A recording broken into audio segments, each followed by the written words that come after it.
Hey guys, super happy to be here, just like John. So thanks John previously and Benji from Line. Such a great talk. I mean, this guy is marketing genius in my opinion, right? So, all right, without further ado, first of all, shout out to Taipei Blockchain Week to have this amazing event, right? The team behind everything. And shout out to Kaia team, of course, and Linex, right? Of course, and my lovely commodity teams, all right? Let's go. All right, so such an honor. We have like so many brilliant speakers today. Start from John, Dan, and Eefy, Yoka. First question, we are talking about bringing next billion users into Web3, crypto in general. So what's the critical factors or challenge to bring these users on board? First, start with John.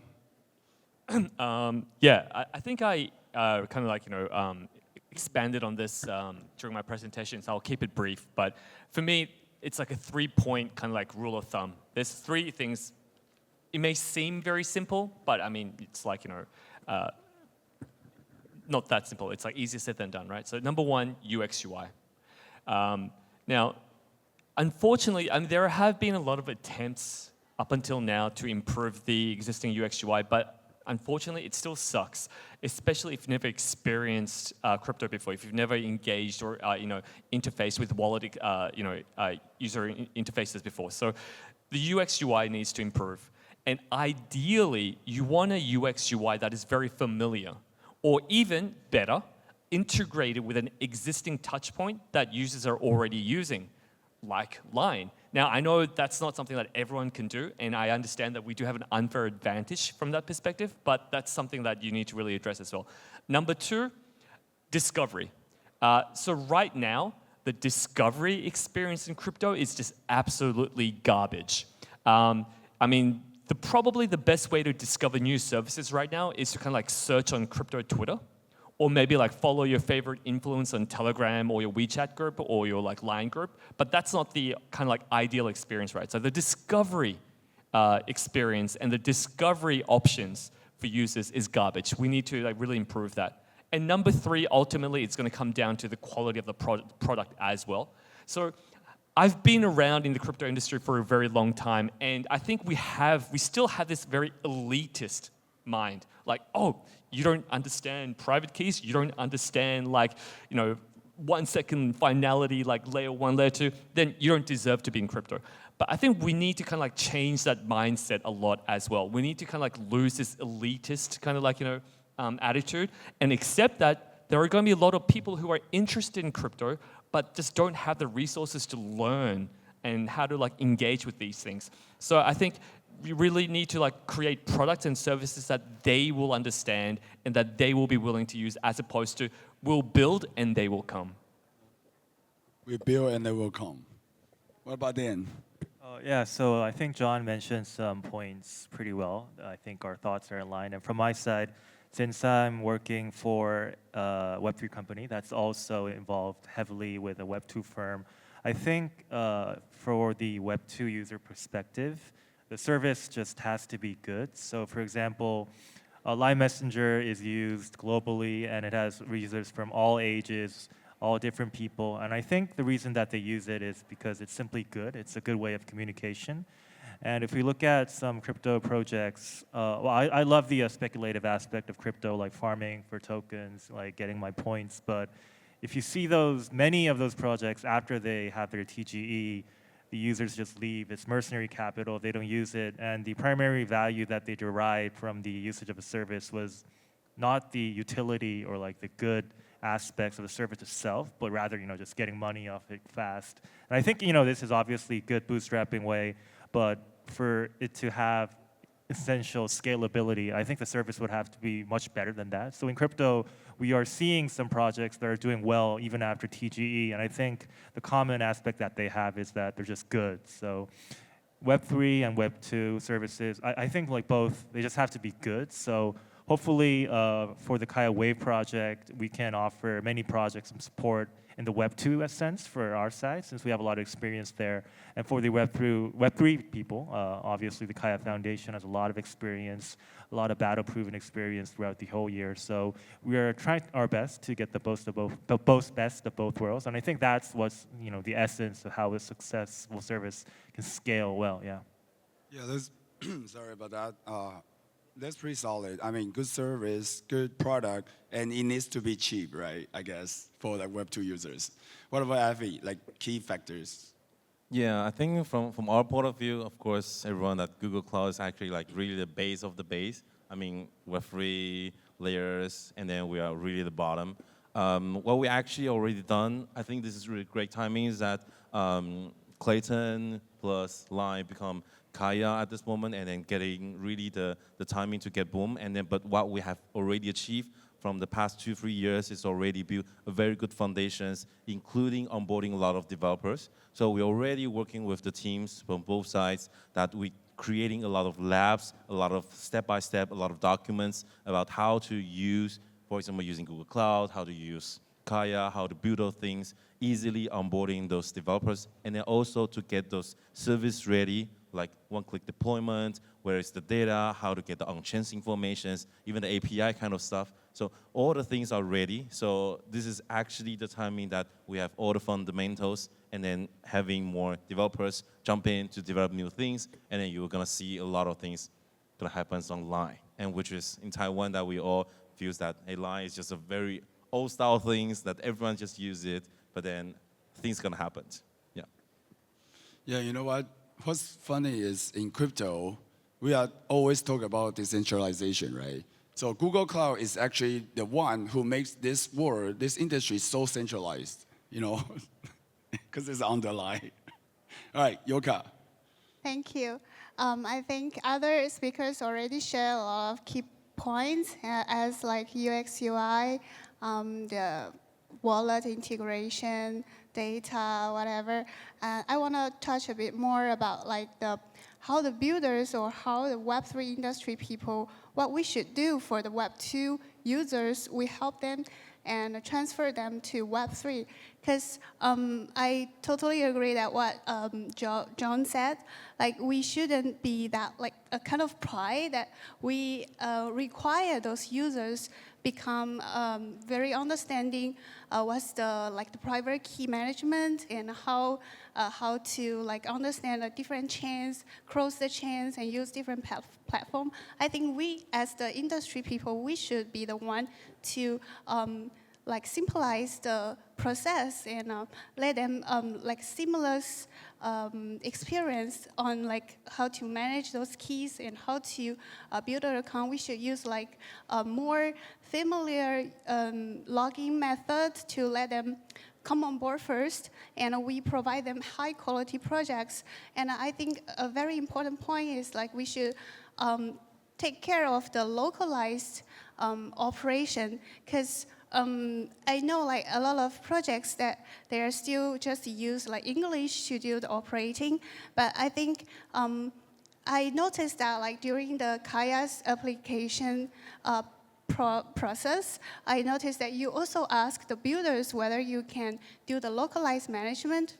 Like you can manage in Taiwan, or you can use Japanese to do the operation in Japan, or in same thing as Thailand. I think that is very important, because even if you're doing a traditional Web2 gaming, you also should like do more research on different area, and you should provide service for the different area users. So I think that's another very important point for those like Web3 gaming projects should pay attention to.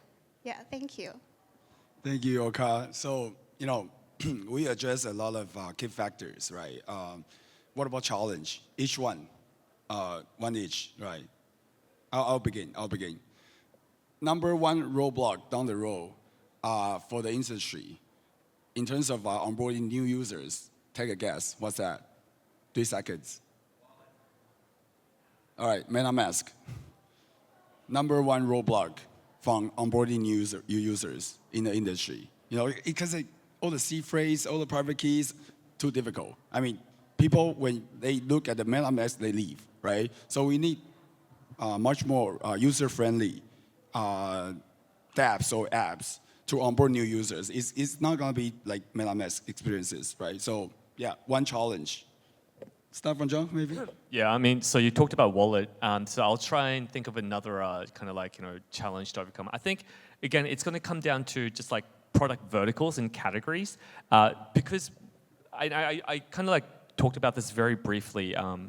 Actually, sorry, I didn't. I talked about this yesterday at another session. I was confused. But yesterday at another session, we talked about the nature of incentive structures. So we have a lot of builders here right now, and I'm sure your key user acquisition strategy probably revolves around some kind of token, or token like TGE, or some kind of incentive structure. That is not sustainable. We really need to approach incentive structures as the cherry on top. Ultimately, the core kind of like, importance and differentiation is the product experience and also product vertical and category as well. So we need to start building products that are catered to those more like mainstream and non-native users, as opposed to hoping that we can onboard them by promising tokens later down the road. So yeah, TLDR, kind of expand our horizons into other more non-crypto verticals and categories. Yeah, not just quality, also quantity, right? What about Dan?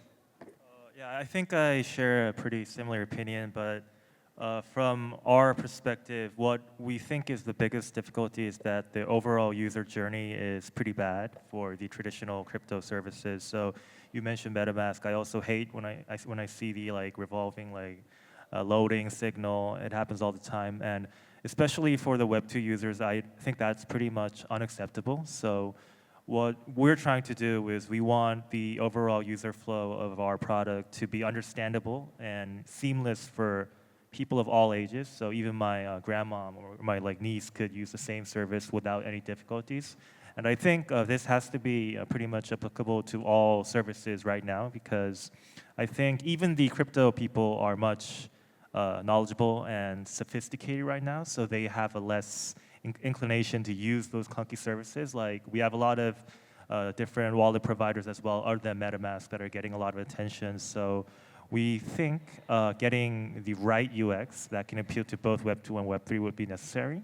And for our product, we are working on that as well. And as John displayed previously, the wallet creation and trading FTs or NFTs, all that stuff's going to be done in 2 or 3 steps, really easy, seamless. So I think that's the way we have to move forward for all the crypto dApps, yeah.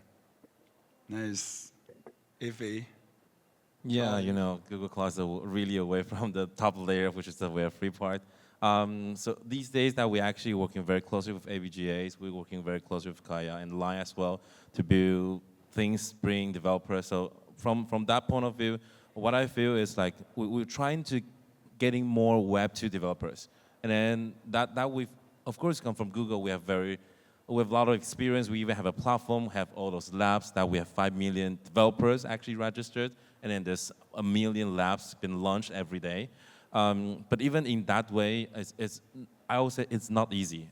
We've been working with, since Clayton, now Kaia, building all the things, but then how do we can attract those people? Of course, we are trying to find some new ways, because in Web3 we can easily give incentive, so that might be one of the ways. But then once they get ready to know and then learn how to use those things, how they become new projects, right? Because if you look at all the developers, in Web3, one of the key differentiator is most of the developers, they have the entrepreneur kind of mindset, right? So when they build, they also think about all the business models, about how to attract users, that kind of mindset. But then in most of the Web2 developers, they don't have that. But we actually need those people to jump into this ecosystem to actually build with us. So I think one of the things that maybe the next step that we wanted to do a little bit more is how we can bring in those things, getting all those ideas, bringing to those new people coming to our ecosystems. Yeah, that's a very good point. It's a process, right? We need more developers, like those really great product guys, everything, UI, UX. So, yeah, I mean, you guys should do more about that, right? You are Google Cloud, so. Yeah, we're trying to do a lot more, yeah. Yeah, And Yoka? Thank you.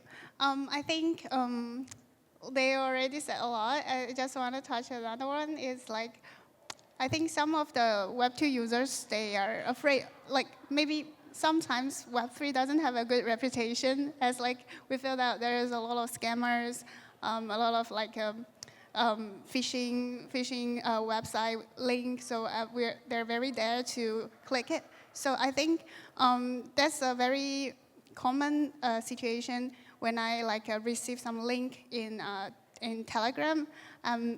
Sometimes I would be very afraid to click the link because I'm afraid like it will like take away all my money, my wallet. So I think that's another thing. Another like Web2 people will afraid of, and but I think like Line should be better, right? Because Telegram, the ecosystem is not that much restriction, so they also lower the risk awareness there. But I think in Line platform Messenger, you should do better. There's also one point that we are very bullish on Kaia and Line next. Yeah, thank you. Yeah, I mean, that's a very good point as well. This industry is still Wild Wild West, right? So it's too easy. I mean, like, do something bad in the industry. So, but we don't want that. And I feel it's so unfair because Yoka is always the best to answer the question. So this one start from you, right? So something similar, but it's all about like we have so many great partners, right, on the stage and communities here. So how partnerships and like just partnership. How partnership and community drive the ecosystem, and like how important it is, and how do they do that? Start from Yoka. Okay, thank you.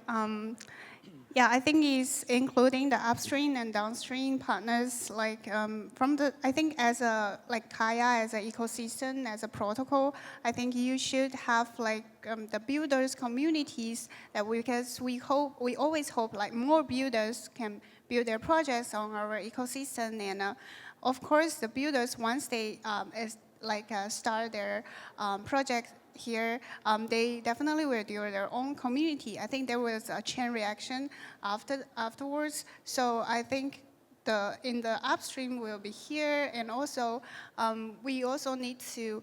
I think something Kaia did very well, that when they start the application process, you also, at the same time, you also start preparing the Kaia ecosystem VC Alliance, because you consider about those builders, once they decide to build here, they might need more investment, they might need a fund to support them in the future, and also for the marketing and development, whatever, listing. So I think that's the VC is also another very important partner with us, and also like some game guild, because when we just launched by the day, I think it's going to take a longer time to let the markets know what's going on, and they enter this area and start to play. So I think the game guild, they can provide a basic like player pool to create environment, or just let more people to start at first. So I think that's another point. But I don't want to say too much because later they won't have another thing to share.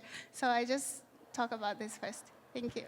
Yeah, I'm sure if it's pretty, like 100% agree with that, right? So if from a builder perspective, how can they leverage this, partnerships? Oh, that's a question to me. Okay. Yeah, Question. sorry. Of course. I mean, developers. Sorry, what's the questions again? Yeah, just like a builder, how can builders leverage this kind of partnership in terms of user adoption? All right. So, I think one of the nice things about, we are really the Web 2.5 people here. But then, I think one of the good thing is if you ask about just imagine you come into the state, you come into Taipei Blockchain Week, and then you tell people like, hey, I met Kaia. If you talk to your mom, talk to your grandma, they might not know. But you talk about Line, it's great. They'll say, oh, wow, okay, Line is doing something. I'm building on Line. That sounds great. And then if you talk about, hey, we have partnership with Google, sounds like a cool thing, right? So I think one of the things is that still consensus, when we talk about consensus, that kind of things on Web3, there's a lot of consensus in Web2 world. At this moment, at least, I'm pretty sure that if you bring Google as a name, as a partner, to working with some of the things, for example, when we're building an event, said, hey, I'm going to Google's event. You talk to anyone, and everyone knows that, okay, it might be a cool party or maybe a tech party, all right? So that's kind of the things, and then that's what we wanted to bring in, and then that's one of the things that I believe that if we wanted to really to bring the stage from Web2 to Web3, we want a lot of those tech companies, including Google. I mean, even from my personal point of view, we want a lot of those big names actually build things in it and then bring their expertise. I mean, those things are being built for such a long time. For example, like security, one of the things that people why feel that Web3 is scammy. Of course, we still have a long way to go to make things really, really secured, right? They don't even need to think about it. They will just click the button. Why everyone just click the button without reading anything and then just do it? Because they believe those big names, and then that's what we wanted to build. So of course, now we have Line, we have Google on the bottom, Line at the front. So everything should be kind of like covered. But of course, a lot of details have to be like taken care by the developers. So that's why still developer one of the things. And then if any chance, any partners, these kind of things, partnership, it's always welcome. So I think that's the kind of thing. So don't think about like, hey, they might not talk to us. No, in Web3 we are super, super welcome. We talk to like, I think thousands, even more than that, developers or even like entities about all the partnership, and then that's all possible. I think that's the great things about Web3. Loud and clear. So builders, if you are builders or founders here in the house, look for this guy, right? So basically leveraging branding. So let's just leverage Line, Kakao, Google, bring them on board, they will support, and then we build, right? What about Dan? Yeah, so pretty much similar to what Eefy said. So I think partnerships should be leveraged so that the weaknesses of teams or builders can be addressed. And from our unique partnership that we have, I think we have a very clear value proposition. So for the more crypto native like Web3 teams, I think they might have that degen knowledge and how to market their products to that crowd. But on the other hand, I think them approaching a whole new user base might be a bit difficult because they have many different characteristics. For those teams, us, Line Next, we can provide a lot of extensive knowledge throughout our history of successful Web2 services through partnering with us. And on the flip side, we are in talks with a lot of non-crypto teams as well, non-crypto, non-Web3 teams that have been operating successful gaming service or Web2 service without any crypto elements, but they want to get into Web3. So from their perspective, I think the Kaia Foundation has a lot of strengths and know-how that they can cross-pollinate to those teams as well. So they can really address how they can market. So it's a very unique partnership and advantage that we two parties have. And I think for builders, the partnership, the goal should be win-win. And I think we can provide that. And I think that's what's important for us, yeah. Yeah, win-win situation. John. Yeah, so a lot of great points. So I'm going to respond to your question from a different perspective. I'm going to give everybody a little insight into how our foundation operates, actually. So our approach to partnerships is this. We use our partnerships as a way to hedge against resources and functionality that we don't have internally. So before, Yoka talked about how localization was very important. So we're limited in the number of people that we have in our foundation. Like for example, in Taiwan or in other kind of like Mandarin-speaking regions, we're very limited in the number of people that we have. So what we do is we leverage our partnerships to have people on the ground in those regions engaging and interfacing with local builders and communities and so on and so forth. So from that growth and marketing perspective, our partnership strategy, and I'll be direct, is to build up Kaia mafias across the region. So basically, our approach to partnerships, again, from an operational and strategic standpoint, is to basically hedge against what we don't have by leveraging them as one team, one kind of like workflow, one process, and have them act as our eyes and ears and feet and hands on the ground in those regions. And it's been a very successful strategy. I mean, obviously, we have Ivan and the Comma 3 team here in Taipei, and they've been killing it for us. So that's kind of like our approach to our partnerships. Yeah, you know, Kaia Mafia. That's very, very important. I mean, localization, right? Yoka previously mentioned, localization is so important. Because you don't know the culture, you don't know the language or something, but you can find the best it locally, right? And then work with that and collab, and you know, things will be done. So I was gonna ask some individual questions, but you know, the time is here, so let's name one thing you bullish the most. Since let's come back to bull market, because it's, hey guys, it's bull market right now. Be happy. You don't smile right now, right? But it's bull market. So what are you what's the most bullish? Say, name one, right? In the bull market, not limited to Kaia line ecosystem, but you know, like in general. We'll start from then. So I'm bullish on services that make sense, regardless of Kaia Wave. I think there are a lot of products that are coming out that are not just based on token price speculation, a lot of stuff that both Web2 and Web3 users are using. And I think starting next year, there'll be a lot more of these services. And as a user, I'm excited to use them. And hopefully we can get those services for us on the Kaia and Line ecosystem as well, yeah. Yeah, a lot of games like coming out, right? Good games. Either it's like MMO, like big ones, or like really simple like media apps. So what about Eefy, the next one? Yeah, name one, bullish. Bullish on what? I'm pretty sure I'm bullish on these teams. Oh, wow. Let's go. So bullish on Kaia and Line. Whew.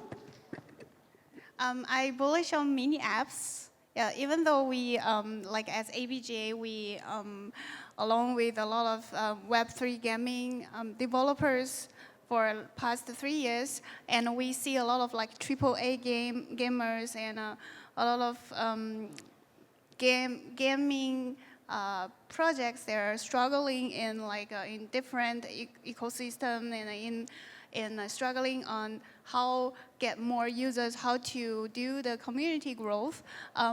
We really feel that was the difficulty when they start their business, they start doing their projects. But I think mini app start from like Tong and Telegram. We see like how they build a bridge and integrate more users come to Web3. So we feel like mini app is the new trend, and definitely it will happening, and it will be very popular in Line ecosystem. And I think that's Tong and Kaia is just the start. I think in the future we have more things, more opportunity to see. So that's what I bullish on, like mini apps. Yeah. Yeah, mini apps been great, right? It's proven model by Telegram and Tong ecosystem, and then we are doing it again with higher value users, and that's crazy. Seriously, I mean, user counts, monthly active users combined Line and Kakao is around like 240, 250 something million, right? So Telegram around like 900 million. So think about it, like 3 times different. But each user's value, how much money they were putting is 30 times different. So even combined, still 10 times than the other ecosystem, I assume. So that's why I'm bullish on Kaia. Not just the token price, as well as the ecosystem. So, John? Yeah, I'm very bullish on dog memes. I'm just kidding. I'm kidding.